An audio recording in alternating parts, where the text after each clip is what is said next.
मेरी माताएं, बहनें, मेरे बुजुर्ग साथियों और मेरे नेतागण, मैं आप सभी का धन्यवाद करता हूं और आप सबको इसलिए धन्यवाद के पात्र हैं कि आप वाल्मीकि समाज के बहुत वीर हैं, क्योंकि जो यहाँ पर सभा हुई है उसमें इससे ज़्यादा भीड़ हो सकती थी, लेकिन आप बहुत जागरूक हैं जो आप यहाँ पर आए हैं। मैं आपका बहुत तहे दिल से धन्यवाद करता हूँ मेरे साथियों।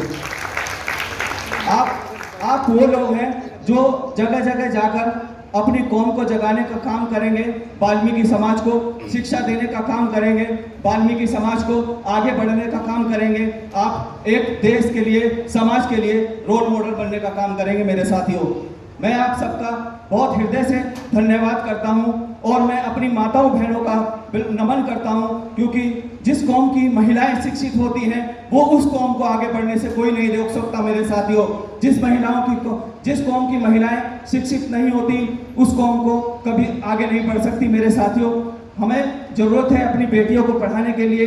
आज पहली बार देखा है कि बेटियों की संख्या बहुत ज़्यादा है, माताओं की संख्या बहुत ज़्यादा है और मेरा दिल हर्ष से बहुत हर्षित हो रहा है कि आज मेरा समाज बहुत तरक्की कर रहा है मेरे साथियों। मैं अपनी हर्ष को व्यक्त नहीं कर सकता मेरे साथियों।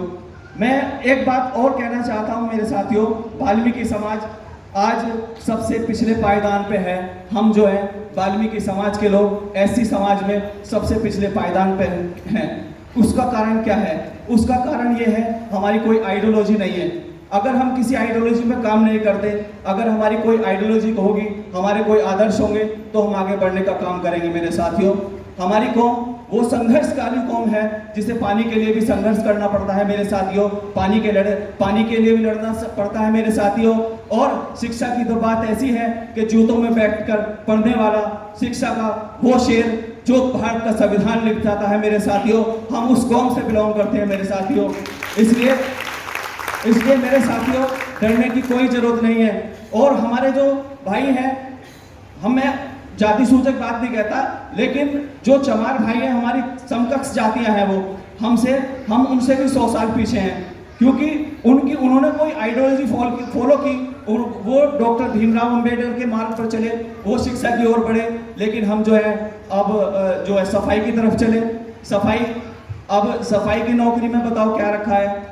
प्राइवेट जॉब करो, प्राइवेट जॉब में आप सफाई की नौकरी छोड़ दोगे तो आगे बढ़ जाओगे मेरे साथियों।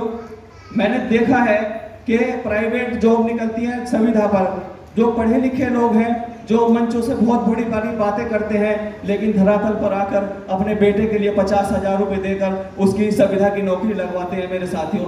ये बहुत गलत बात है मेरे साथियों। हम बिजनेस क्यों नहीं करते? हम रेड़ा चला सकते हैं, हम जो है गाड़ी चला सकते हैं और अन्य बिजनेस कर सकते हैं।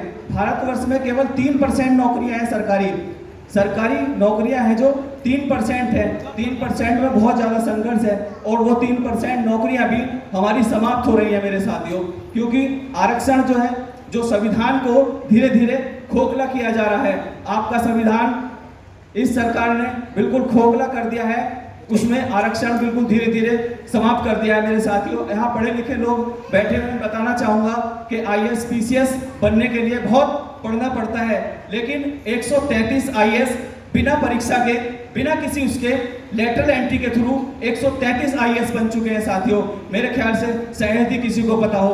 तो ऐसी शिक्षा की हमें जरूरत नहीं है, ऐसे लोगों की हमें जरूरत नहीं है जो लेटरल एंट्री के थ्रू, जो बिना शिक्षा के आगे बढ़ाने का काम करें मेरे साथियों। तो मैं अपने साथियों से कहना चाहता हूं कि आप नौकरी करें, अगर सरकारी नहीं मिलती है लेकिन प्राइवेट करें, मनोबल ना तोड़ें अपना। प्राइवेट नौकरी में भी बहुत कमा सकता है आदमी। आज एक चंद लाइनों के साथ कह रहा हूं, परिंदों को मिलेगी उड़ान के उनके फैले हुए पर बोलते हैं, खामोश रहते हैं वो लोग हमेशा जमाने में जिनके हुनर बोलते हैं मेरे साथियों।